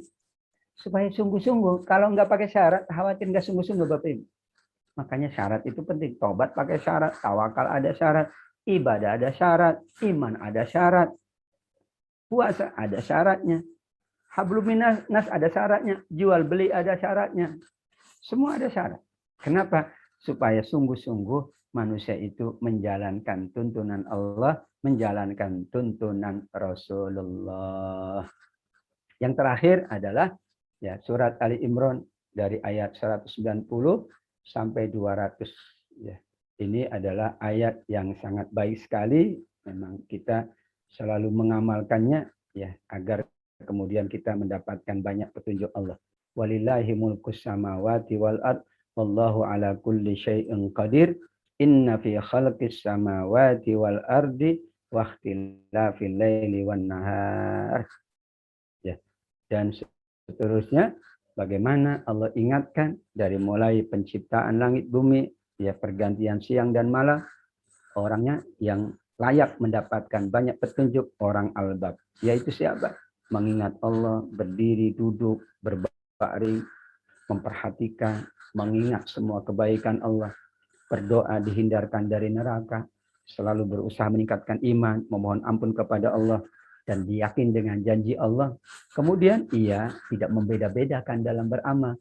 Karena Allah tidak membeda-bedakan. Laki perempuan sama saja kalau beramal soleh layak mendapatkan surga. Dan jangan diperdaya oleh dunia. Demikian juga ahli kitab juga ada yang beriman kepada Allah khusyuk. Dan kemudian tidak memperjualbelikan ayat Allah. Dan terakhirnya kita diperintah bertakwa, diperintah bersabar, isbiru bersabar. Sobiru tingkatkan kesabarannya. Kemudian wattaqullah bertakwa agar kita mendapatkan kemenangan dari Allah Subhanahu wa taala. Itulah isyarat ya dari 10 ayat terakhir dari surat Ali Imran 190 sampai 200. Ya, luar biasa, dan itu menjadi amalnya Bilal. Dalam riwayat tentang ayat 190, Bilal menangis ketika membaca ayat-ayat tersebut. Dan Nabi mengingatkan, tangismu itu tanda kamu tafakkur dan kamu zikir. Kenapa? Dia tidak menyangka seorang budak dimuliakan oleh Allah. Karena dia mengamalkan ayat itu. Pada dia budak, dia hamba saya. Ketika dia mendapatkan kemuliaan, maka dimuliakan oleh Allah. Dia menangis ketika membaca ini, atau dalam riwayat dibacakan oleh Nabi. Dan demikian agungnya surat Ali Imran ayat 190 sampai terakhir, mengingatkan tidak ada perbedaan manusia dan mengingat Allah kapanpun, dimanapun, bagaimanapun boleh. Tidak ada syarat khusus. Ya, apakah syarat harus khusyuk? Tidak ada. Syarat berwudu? Tidak ada. Inilah ibadah yang paling fleksibel kata para ulama. Ibadah yang sebebas-bebasnya adalah ibadah zikir kepada Allah. Boleh bahasa Indonesia? Boleh. Bahasa Arab? Boleh. Bahasa Jawa pun boleh. Ya, sambil menangis pun boleh. Ya, bahkan sambil di kendaraan pun boleh. Semuanya menjadi catatan yang agungnya zikrullah wala zikrullahi akbar. Al-Ankabut 45. Mengingat Allah lebih besar dari yang lain. Orang lagi jual beli saja suruh mengingat Allah, kan Bu? Betul? Al-Jumu'ah ayat 10. Lagi jual beli suruh ingat Allah. Bayangkan. Fantasyiru fil ardi. Lagi mencari karunia Allah. Wadkurullah. Lagi tidur, ingat Allah pula. Lagi bekerja, ingat Allah. Lagi urusan akhirat, tentu wajib lagi. Lagi sholat, ingat Allah. Urusan dunia aja tetap wajib ingat Allah. Demikian Bapak Ibu yang dimuliakan Allah, beberapa catatan dari pertanyaan yang masuk dari Pak Bambang. Mudah-mudahan sedikit catatan tadi tentu ya menambah ya pemaknaan kita yang komprehensif terhadap ayat-ayat Al-Quran yang berada di juz yang kelima. Tapi inti dari juz kelima adalah banyak bicara tentang keluarga, bagaimana menghadapi orang-orang munafik, bagaimana menghadapi orang-orang musyrik, dan bagaimana sikapnya serta kesudahannya, serta bagaimana ampunan Allah itu diberikan kepada siapapun. Namun tidak berarti kita mengabaikan atau meremehkan perbuatan buruk. Sudahlah, ini kan nanti Allah ampuni. Jangan-jangan ketika kita mengatakan Allah ampuni, kita tidak mengampuni. Ya, kalau kita yakin bahkan ya sombong, nanti kan Allah ampuni, jangan-jangan nggak diampuni karena Anda sombong. Mereka ada orang yang membunuh 100 nyawa itu nggak ngerti bahwa itu perbuatan dosa. Dan dia tidak tahu apa-apa. Memang dia hidupnya di tengah ya kejahatan atau tempat yang sangat buruk. Maka kata Allah, ya udah kamu pindah ke tempat yang lain. Dicek, diukur oleh malaikat, ternyata ke tempat lebih baik cuman ini, segini jaraknya. Berarti cuma dikit. Tapi itu hak Allah. Hadis itu bukan bicara bahwa bolehlah kita berbuat dosa, enggak mungkin. Jadi ini satu lagi, ayat dan hadis itu ada temanya. Nah, meskipun dikumpulkan satu juz pasti ada temanya. Makanya beberapa ulama tafsir membuat ayat ini sampai ayat ini dibahas dulu karena temanya sama. Ayat berikutnya 5 ayat temanya sama. Inilah tafsir tematik yang sangat bagus. Tema itu ada. Satu surat temanya macam-macam, iya. Satu juz temanya macam-macam, iya. Dan bisa kaitkan dengan surat yang lain yang temanya sama. Sehingga tafsir tematik ini berusaha untuk merangkum semua ayat-ayat Al-Quran yang maknanya dan penjelasannya sama. Sehingga lebih komprehensif dalam memaknai ayat-ayat Allah Subhanahu wa Ta'ala. Betul? Al-Jumu'ah ayat 10 tadi ya adalah bacaan yang luar biasa. Karenanya diingatkan oleh Allah, sesibuk apapun, kalau sudah waktunya sholat, terutama sholat Jumat, tinggalkan perniagaan. Tapi ketika sudah berniaga lagi, jangan lupa juga ingat Allah. Kalau nggak ingat Allah, curang itu jual belinya. Kalau ingat Allah, nggak ingat Allah, ya apa yang terjadi? Hak orang lain dikurangi, hak diri ditambahkan. Wailul lil mutaffifin. Maka orang bekerja ingat Allah, insya Allah jauh lebih baik daripada bekerja tak ingat Allah. Karena kalau ingat Allah, Allah pula akan ingatnya. Al-Baqarah 152. Fadkuruni azkurkum. Ingatlah aku, nanti aku akan ingatmu. Nabi berpesan kepada sahabat Ibnu Abbas, waktu itu masih kanak-kanak 10 tahun. Ya hulam, ihfazillah yahfadka. Wahai anakku, ingatlah Allah, nanti Allah ingat kamu. Jadi jangan khawatir, mengingat Allah itu dalam rangka kita diingatkan oleh Allah. Yaitu diingatkan dengan kebaikannya. Kalaupun kita akan melakukan kesalahan, diingatkan agar kita tidak lanjut melakukan kesalahan itu. Masya Allah Bapak Ibu yang dimuliakan Allah. Ya, inilah majelis masaku dan ada sahabat kita, tamu kita dari Singapura ini Pak Bambang. Ya, Masya Allah Ibu Yanti luar biasa mengikuti dari habis subuh tadi. Luar biasa, mudah-mudahan ini majelis keberkahan. Dari satu majelis ke majelis yang lain, hikmah dari Zoom ini bisa. Dari Singapura pun bisa ikut. Karena beliau betul-betul ingin thalabul ilmi, ingin silaturahim dengan Bapak Ibu semuanya. Demikian, mohon maaf dan terima kasih. Saya kembalikan ke Pak Bambang selaku moderator. Jika ada yang disampaikan, dipersilakan. Wallahu a'lam. Mohon maaf dan terima kasih. Mudah-mudahan majelis ini penuh keberkahan, menjadi taman-taman surga. Ayat-ayat yang dibaca, yang ditadaburi, menjadi syafaat, pembela, dan penolong kita di hari kiamat. Kalau ngandalin amal kita dikil. Kalau ngandalin amal nggak banyak. Lebih baik kita andalkan Quran. Kan Al-Quran akan memberikan syafaatnya. Wallahu a'lam. Assalamualaikum warahmatullahi wabarakatuh. Waalaikumsalam warahmatullahi wabarakatuh. Alhamdulillah, syukran jazilan pada Ustaz Tadi Lutfi yang sudah menyampaikan paparan, menjawab pertanyaan-pertanyaan dari Bapak Ibu sekalian. Dan luar biasa ya, jadi dalam satu juz saja sudah banyak tema yang kita angkat sebetulnya. Iya, betul. Jadi wawasan kita pun jadi semakin bertambah. Jadi salah satu kelebihan dari kajian tafsir tematik memang cakupannya menjadi lebih luas ya. Itu menjadi suatu kelebihan sendiri dibandingkan yang kajian-kajian yang dengan tema-tema spesifik.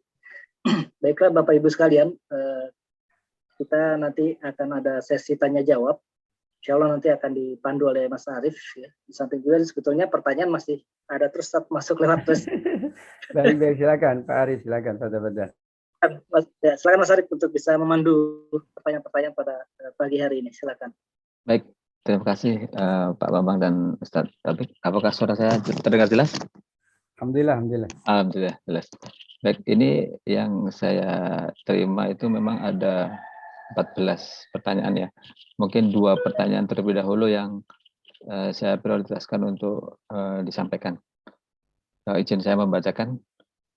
Begini, yang pertama, apakah dibicarakannya budak pewarisan istri dari bapak ke anak laki-laki dalam Al-Quran menandakan kandungan Al-Quran bisa atau harus dianalisa secara kontekstual? Dan sambungannya juga sehubungan dengan pertanyaan tersebut, apakah juga makna surat An-Nisa ayat 34 dapat ditafsirkan secara kontekstual? Mungkin ini lebih ke arah penafsiran Al-Quran, penerjemahan apa bisa secara kontekstual gitu Ustaz ya. Nah, itu yang pertama. Yang kedua, pada ayat 44 itu di media sosial YouTube ada yang menyatakan bahwa Taurat dan Injil dalam hal tertentu lebih rinci infonya dari Al-Quran. Bolehkah kita mempelajari bagian-bagian tersebut? Tentu dengan sikap kalau berbeda, maka Al-Quran yang benar. Kalau sama dan Taurat Injil lebih rinci, rinciannya itu digunakan. 2 pertanyaan tersebut, Ustaz. Masya Allah. Baik, jazakallah khairan ya. Pertanyaannya berat-berat. Ya. Jadi betul, memahami Al-Quran memang harus teks dulu, baru konteks. Tidak bisa tiba-tiba langsung konteks.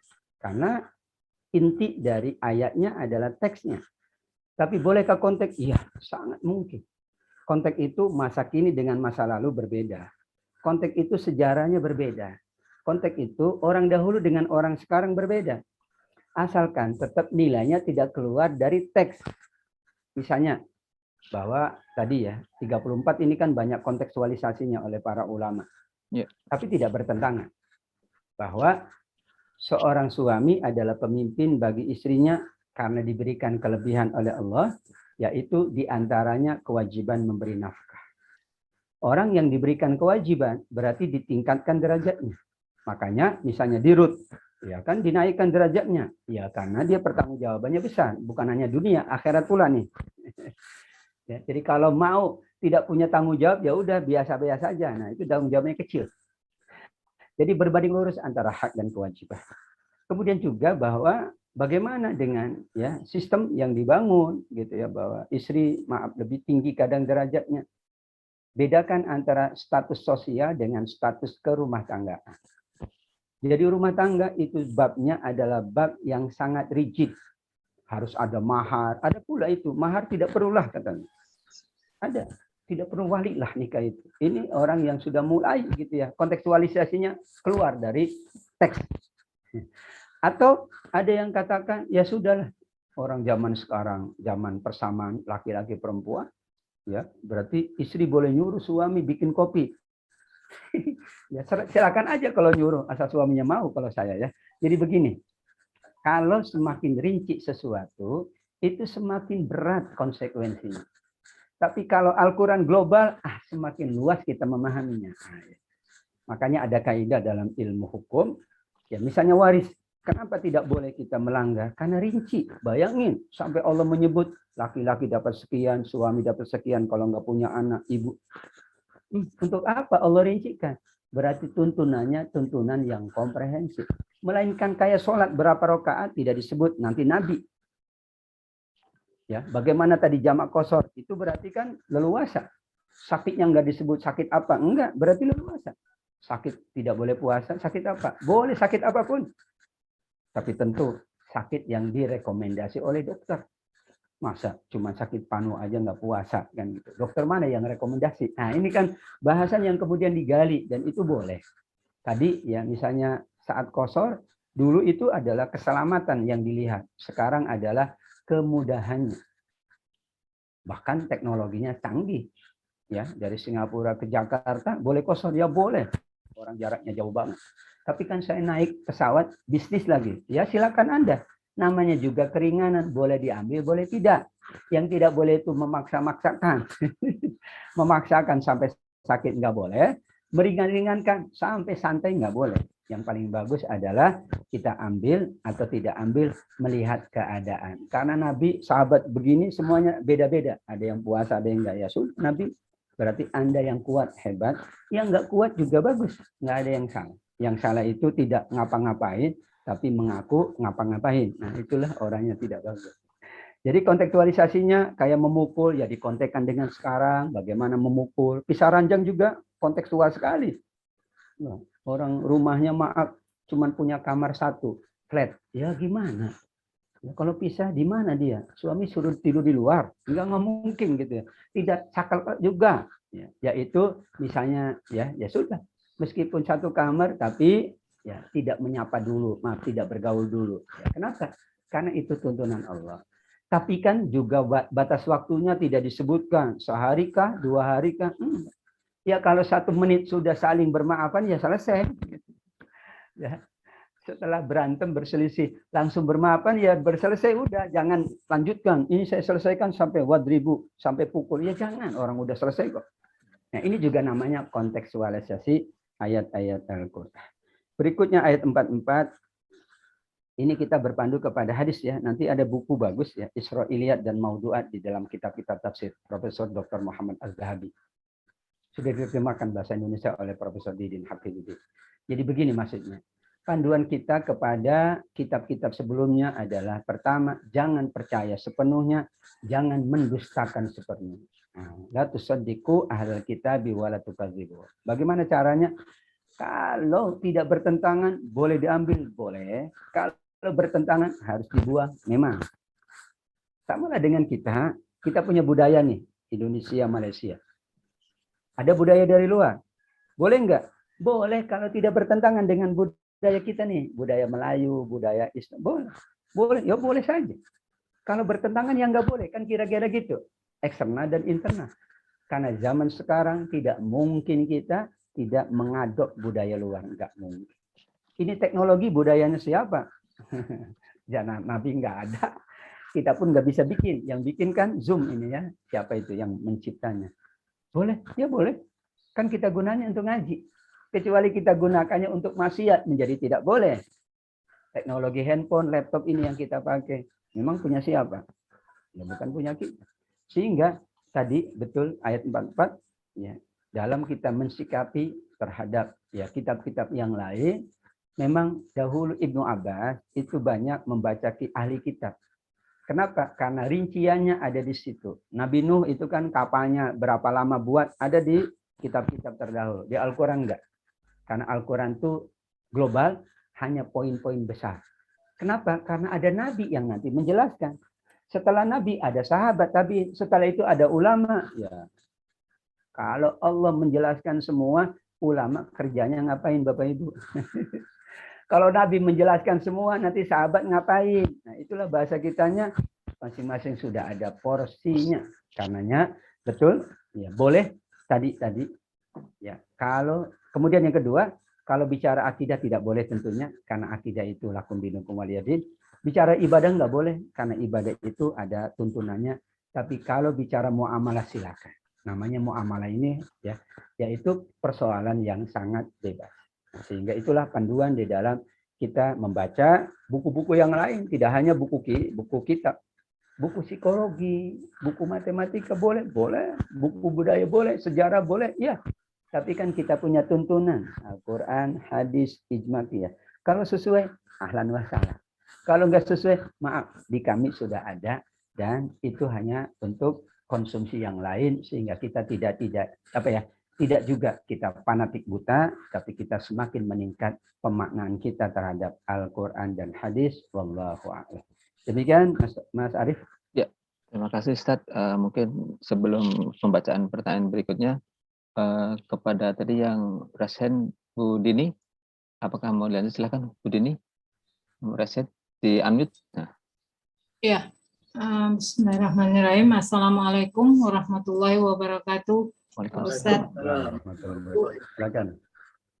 Ya, pertanyaan saya perhatikan Quran surah An-Nisa ayat 56 sampai 59 ini itu menjelaskan tentang siapa sih yang harus diimani, ya, yang harus dipatuhi. Khusus untuk ayat 59 ini, Pak Ustadz, di sini dikatakan ya ayyuhallazina amanu, lalu atiullaha, ini ada kata wa-nya Pak Ustadz, wa atiur rasul, lalu ada wa lagi, wa ulil amri minkum, dan seterusnya, lalu ada menggunakan wa lagi seperti sini.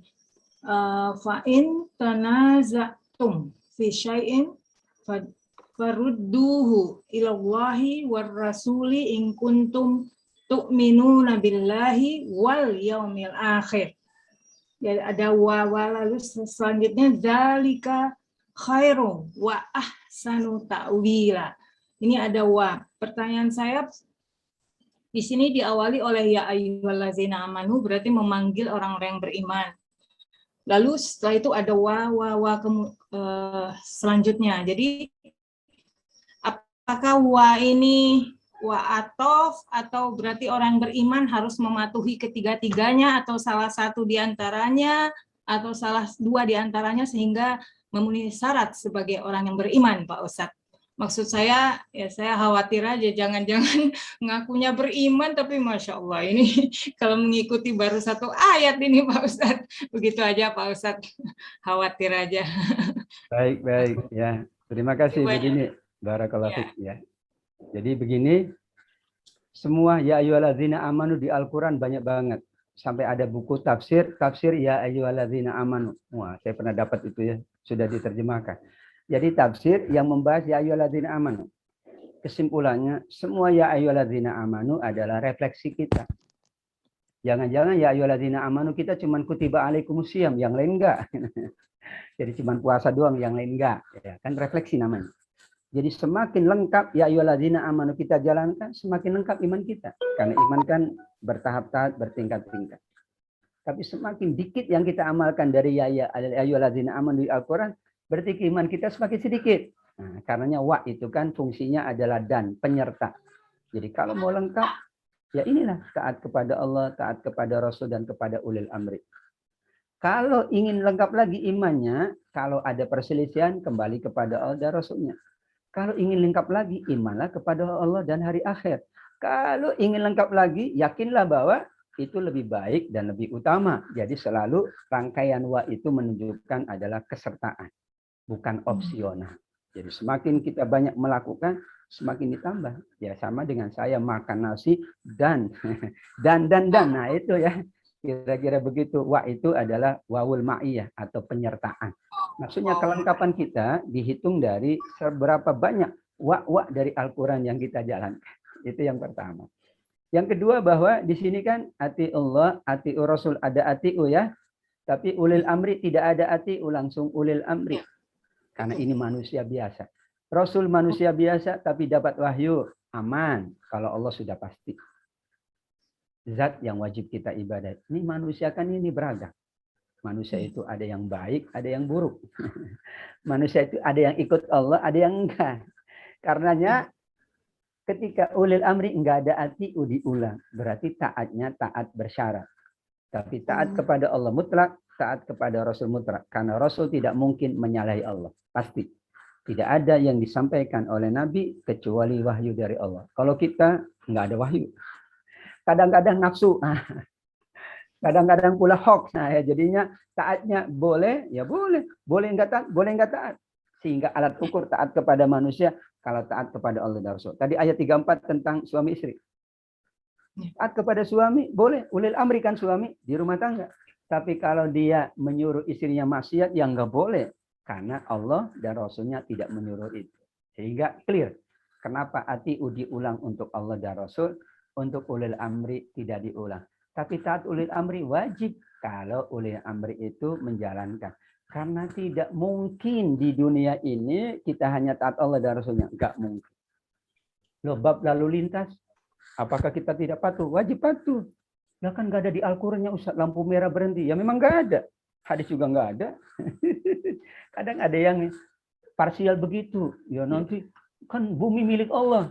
Ngapain Ustaz? Lah milik Allah. Kan kamu itu ada haknya masing-masing, kata Allah kan gitu. Faddola ba'dukum, masing-masing dilebihkan, masing-masing dikurangi. Lah bab rizki ini bukan sebebasnya milik kita. Bumi milik Allah, betul. Tapi Allah membagi-bagi. Ini tanahmu, ini tanah orang lain. Yang tanah orang lain jangan ambil. Sehingga kita semuanya ikut proporsional. Dan siapa yang menetapkan? Ulil amri. Kalau 3 orang berjalan, wajib kita pilih yang menjadi guide. 3 orang. Bagaimana dengan 250 juta? Wajib? Wajib. Tapi kaedahnya, karena ada Al-Quran yang tidak menuntun dalam urusan yang kecil, yang remeh-temeh. Ya. Hadis pun tidak menuntun dalam urusan yang kecil. Ya, urusan ya berbagai urusan sosial enggak dituntun. Kenapa tidak dituntun? Karena ada ulil amri. Makanya kata Imam Ibnu Taimiyah, Nabi tidak menjelaskan semua ayat Al-Quran. Kalau dijelaskan sahabat ngapain? Dia tidak berisyad lagi. Ya silakan sahabat, para ulama, asal mereka punya keilmuan, kualifikasi sama dengan dokter. Kalau dia ahli bedah, ya boleh membedah. Enggak ahli bedah, ya jangan bedah. Ya. Kalau kita enggak ahli bedah, jangan pura-pura bedah. Nanti yang dibedah bukan yang dibolehin dibedah. Malah yang dibedah, yang dilarang dibedah. Jadi tambah rusak. Kata Imam Syafi'i, berapa banyak orang tanpa ilmu, tujuannya memperbaiki, malah merusak. Nah, betul kan? Jadi orang masuk bengkel, enggak ngerti. Bukan tambah benar itu mobil, tambah rusak. Maka ilmu adalah persyaratan untuk seseorang berijtihad di jalan Allah. Wallahu a'lam. Demikian Bu Dini, terima kasih. Banyak. Baik, terima kasih Ustaz penjelasannya. Baik, untuk pertanyaan berikutnya ke Ibu Husnun. Dipersilakan Ibu Husnun untuk menyalakan audionya. Mana Ibu Husnun? Assalamualaikum warahmatullahi wabarakatuh, Ustadz. Mohon maaf, saya off-cam kamera karena masih di dapur panas, jadi nggak pakai. Silakan.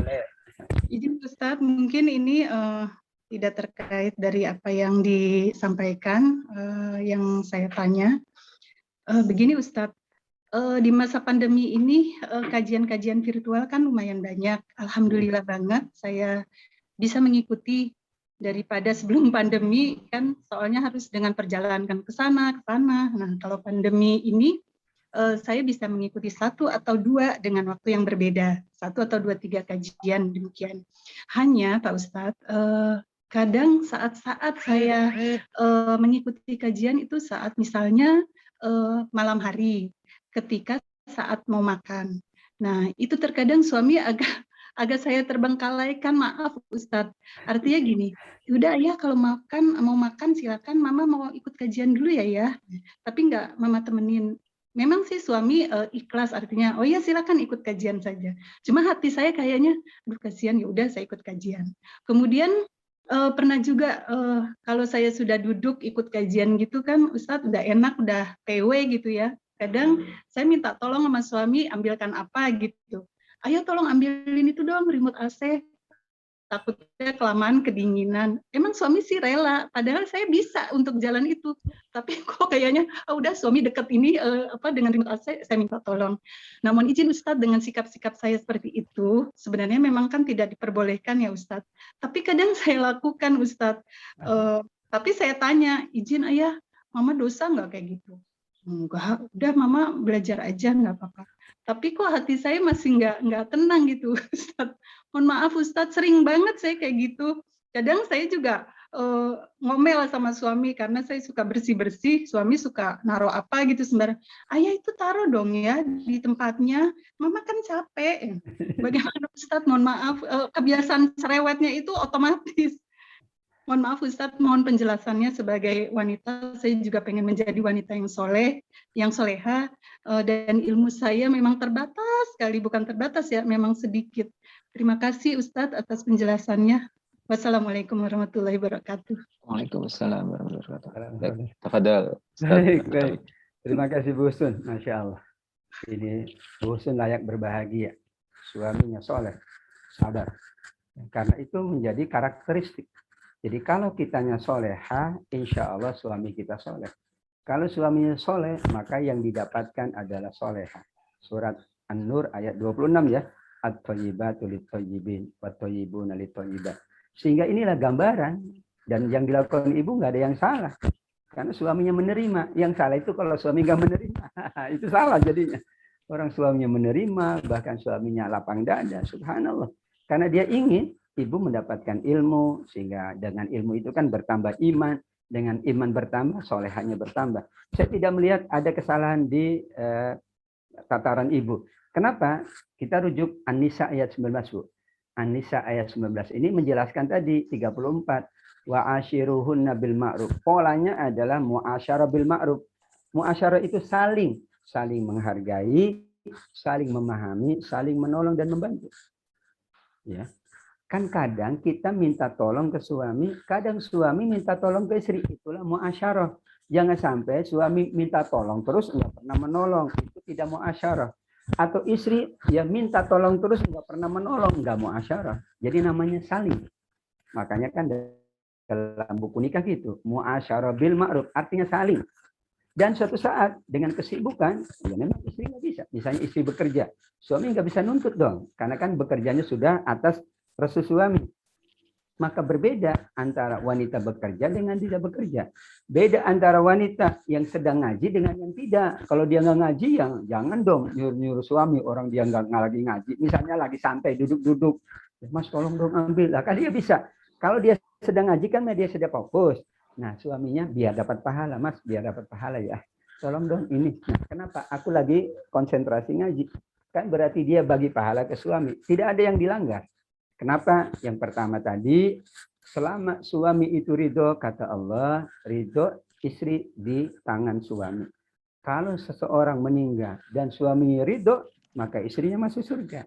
Ridho itu adalah dibuktikan apa? Bahasanya, ya dia tidak maaf. Dia tidak ngeluh juga, ya Bu ya. Dia tidak memarah juga, kamu nanya melulu. Nah, kalau dia udah mengatakan nanya melulu, ya sudah Mas, saya tidak nanya. Itu berarti dia sudah batasnya selesai. Nyuruh melulu, berarti maaf, dari bahasa saja ketahuan. Oh, berarti saya sudah nyuruh berapa kali ya? Oh, udah banyak kali. Ya udah jangan nyuruh. Berarti kan bisa kita lakukan sendiri misalnya. Sehingga kita bisa lihat dari raut muka, dari bahasa. Tapi tetap An-Nisa 19 menjadi rujukan kita. Selama yang kita jalankan adalah suami, tidak ada masalah. Karena nanti ada sistem, ya sistem, dan itu tidak ada masalah. Di beberapa tempat itu, ya suami dan istri setara kan. Suami tidak boleh nyuruh istri bikin kopi. Dan bikin kopi sebutnya bukan tugas istri, tugas tukang kopi. Nah betul. Imam Abu Hanifah itu mengatakan kalau sudah punya anak 3 ke atas, istri berhak minta pembantu. Siapa yang nyuruh anaknya banyak? Kenapa? Sudahlah istrinya masak, nyuci, ngepel, ngurus anak. Maaf, melayani suami. Itu kan suami tidak punya perasaan dalam tanda kutip. Boleh minta pembantu, boleh. Tapi lihat dong keuangan suami. Ya maksa pembantu nggak ada, akhirnya bukan pembantu. Ya. Nah, ini yang juga menjadi catatan. Jadi selama saling muasyarah nggak ada masalah, Bu Husnul. Dan itulah pola komunikasi yang baik. Dan tentu kan Bu Husnul juga minta tolongnya dengan bahasa yang bagus. Bukan pakai marah-marah, apa nyuruh-nyuruh, enggak. Mas, minta tolong dong. Ya, minta tolong dong. Kan boleh. Dan kita juga biasa minta tolong. Ke yang lain aja boleh. Apalagi orang yang dekat dengan kita. Minta tolong ke sahabat boleh. Apalagi orang yang dekat dengan kita. Jadi insya Allah tidak termasuk kategori ya melanggar apa yang dituntun oleh Allah dan Rasulullah. Batas-batas wajarnya masih, dan suami pun tidak mempersoalkan, melainkan tadi pada batasnya suami mengatakan nanya melulu, berarti saya tidak boleh bertanya. Ya udah. Begitu insya Allah Bu Husnul. Wallahu a'lam. Baik. Satu pertanyaan lagi ya insya Allah. Saya ada majlis lagi ini. Oh, oke. Baik, Ya, baik Ustaz. Afan, ini satu pertanyaan mungkin dari 2 pertanyaan ini, dari 1 pertanyaan mungkin Ustaz ya. Izin saya membacakan Ustaz ya. Baik, Pak. Dari surat An-Nisa Ustaz, terutama ayat yang pertama itu sering dibacakan di pernikahan Ustaz tadi. Nah, ini mohon penjelasan apa dalilnya dan apakah ada yang mendasarinya. Dan selanjutnya di ayat kedua itu kan Anda menerangkan tentang keadilan, terutama untuk perempuan dan anak yatim. Nah, ini mungkin untuk lebih penjelasan selanjutnya gitu, Ustaz. Keadilan terutama untuk kaum perempuan dan anak yatim. Ini, Ustaz. Ya, tidak ada sih tuntunan ya. Kalau akad nikah dibaca surat An-Nisa ayat pertama, Ar-Rum ayat 21 nggak ada. Bebas aja ayatnya. Yasin juga boleh. Cuma nanti dikhawatirkan kalau Yasin ini siapa yang meninggal, orang lagi bahagia. Jadi kita juga harus manut kepada kebiasaan ya. Jangan salah kaprah juga. Orang kebiasaannya baca ini, baca Yasin. Nanti orang datang, waduh, belum apa-apa sudah doain kematian. Padahal nggak ada Yasin, nggak ada hubungan dengan kematian. Orang isinya juga umum ya. Jadi cuman kelayakan kepatutannya di kita. Dan dilihat kepatutan di negara lain nggak ada. Ya ayyuhannasu taqu rabbakum. Namun itu kan pesannya, kalau dari para penghulu adalah pesannya orang diingatkan takwa. Kita berasal dari satu manusia yaitu Adam. Kita berkembang biak nantinya punya anak, punya keturunan. Hati-hati berlaku adil. Dengan anak yatim aja berlaku adil, apalagi dengan orang-orang yang lengkap orang tuanya. Kan begitu ya. Jadi bukan persoalan ini tuntunan, tapi adalah hikmahnya, pelajarannya, isi dari ayat itu mengena supaya suami bertakwa, istri bertakwa. Kalau landasannya takwa, insya Allah keluarganya sakinah mawaddah warahmah. Dan keadilan itu adalah faksi dalam kehidupan rumah tangga, apalagi sosial. Makanya ketika maafkan ayatnya tentang ta'adud, silakan saja kata Allah, tapi harus adil. Adilnya dua, adil fisik materi dan adil non fisik non materi. Yang paling sulit adalah adil non materi. Kalau fisik kan bisa dibagi dua, 50-50. 3 hari, 3 hari. Dan sudah diisyaratkan oleh Allah, harinya aja 7 hari. Sudah nggak adil itu ya. 3,5 berarti. Okay. Harinya aja 7 ya. Berarti 3,5 dan sulit setengahnya itu pakai malam atau siang. Siang dan malam beda soalnya. Ya. Jadi ini juga menjadi persoalan panjang dari para ulama. Tapi Nabi pernah mengatakan, inilah yang bisa aku lakukan, sehingga jangan engkau salahkan ya Allah kalau aku tidak bisa berbuat adil lebih dari itu. Nabi dikhususkan oleh Allah dengan sifat mulianya. Karenanya Nabi lebih dari 4, karena itu keistimewaan dan tidak ada nafsu dalam Nabi. Kalau tidak adil pasti adalah karena nafsu.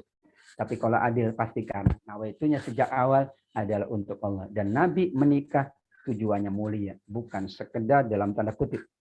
Tapi ternyata istrinya itu adalah kemuliaan-kemuliaan. Membantu dakwah, menyiapkan semuanya. Bisa dibayangkan kalau Nabi sendirian berat. Padahal bebannya sangat berat. Sehingga Allah membolehkan itu. Dan Nabi adalah seorang yang paling mulia di atas manusia biasa. Sehingga keadilannya itu betul-betul tercerminkan. Sedangkan kita kadang-kadang terhadap diri sendiri aja nggak adil. Ya, betul kan? Harusnya sholat nggak adil itu ya. Harusnya infak nggak adil. Harusnya rehat nggak rehat juga tidak adil. Terhadap diri sendiri aja nggak adil. Bagaimana terhadap anak kurang adil, anak yang besar diginiin, anak yang menurut kita sukses beda dengan yang gagal. Padahal kan tidak boleh. Dilarang kita membeda-bedakan anak kata Nabi karena dikhawatirkan anak nanti akan bersikap buruk pada saat ia punya kedudukan tertentu. Karenanya Nabi Yakub ya, itu kan pernah ditegur dalam tanda kutip. Karena Nabi Yusuf lebih ia cintai dari anak-anak yang lain. Tegurannya diuji. Ternyata anak-anak yang lain ya membantah perintah orang tuanya. Jadi begitulah tuntunan dalam keadilan ini komprehensif. Kalau orang bisa berlaku adil terhadap diri sendiri, maka insya Allah dia mampu kepada yang lainnya. Dan itu tidak semuanya dapat menjalankan. Nanti ada ayat walan tastati'u. Kalian tidak akan pernah sekali-kali, sehingga ayat itu ditafsirkan ayat yang lain ya. Ayat kedua itu ditafsirkan ayat 129. Karena kadang ini tidak dimasukkan. An-Nisa 129. Kalian sekali-kali tidak akan mampu betul-betul berlaku adil atas istri-istri kalian meskipun kalian amat sangat berusaha keras. Ya. Jadi kenapa? Maka jangan condong kepada salah satunya. Nanti kalian akan dicondongkan oleh Allah. Siapa yang punya lebih dari satu dan dia tidak berlaku adil, nanti di hari kiamat ia condong gitu ya badannya, menunjukkan di dunia nggak adil. Hati-hati ya.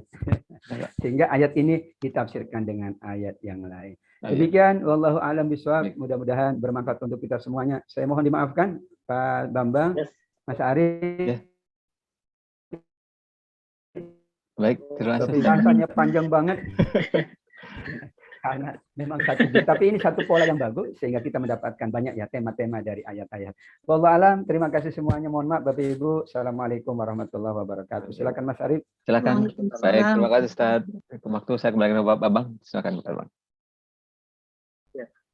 Jazakallah khair kasiran Ustaz, Ya. atas jawaban-jawaban yang luar biasa ya. Aslinya cukup memberikan jawaban yang cukup komprehensif bagi pertanyaan-pertanyaan dari jamaah sekalian. Baiklah Bapak Ibu sekalian, mungkin karena waktunya juga terbatas, jadi kalau seandainya masih ada pertanyaan-pertanyaan bisa disampaikan via grup, insya Allah nanti coba akan dibantu dijawab gitu ya. Kemudian tanpa mewakili rasa hormat kami untuk bisa memimpin doa untuk menutup acara kajian Masaku pada siang hari ini. Tafadhol Ustaz. Baik, Pak Bambang, Bapak Ibu semuanya yang Allah muliakan, Majelis Masaku adalah majelis Quran. Majelis kita ingin mendapatkan banyak tuntunan Allah dari Al-Quran. Mentadaburi, memahaminya adalah juga amal yang sangat mulia. Maka berdoa setelah bermajelis adalah doa yang mustajab di sisi Allah Subhanahu wa taala. Amin ya rabbal alamin. Bismillahirrahmanirrahim. Alhamdulillahirabbil alamin. Hamdan yuwafi ni'amahu wa yukafi mazidah. Ya rabbana lakal hamdu kama yanbaghi li jalali wajhika wa 'azimi sultanik. Allahumma shalli wa sallim wa barik ala sayyidina Muhammadin wa ala alihi wa sahbihi ajma'in. Allahumma ighfir